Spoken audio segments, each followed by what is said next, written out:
Hello and welcome to CBS 4 Valley at 6. I'm Chris Jacobs. And I'm Faith Woodard. First on 4, we have CBS 4's Bryce Helms is live in the studio to give us a look at what the UIL has done in the past and the reactions following the team's removal. Bryce? That's right, Faith. This is not the first time a referee was attacked during a Texas high school football game. 5 years ago, John Jay high school football players slammed into a referee. Yesterday, Edinburg senior defensive lineman Emmanuel Duron ran back out onto the field after being ejected from the game and slammed referee Fred Gracia to the ground in a move that drew sharp criticism from across the country. The Texas Association of Sports Officials released a statement on the incident.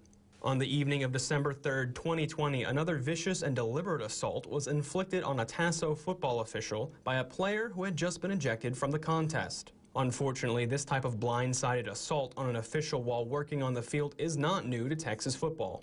Though this latest incident is only hours old, Tasso has begun our investigation and started collaboration with the UIL to bring this matter to a suitable disposition. Here is that incident from Thursday night's game. Number 88 on the defense has been disqualified.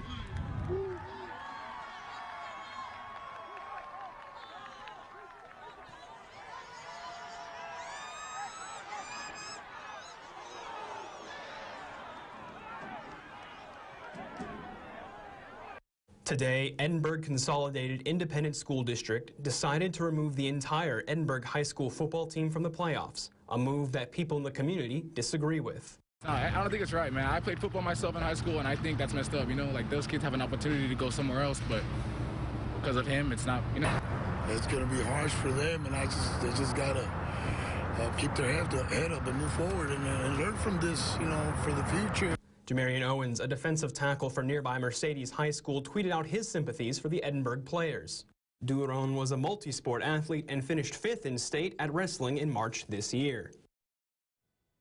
Breaking this hour, the University Interscholastic League has condemned the actions of Duron, saying, quote, "The game in no way represents the values of the UILA, and that strong and appropriate measures will be taken in response," end quote. Meanwhile, the 2 players from John Jay who committed a similar act in 2015 were banned for a year, making it unlikely that Duron will be able to compete in wrestling this winter. Duron was charged with assault Friday morning and has posted a $10,000 bond. Working for you in the studio, I'm Bryce Helms.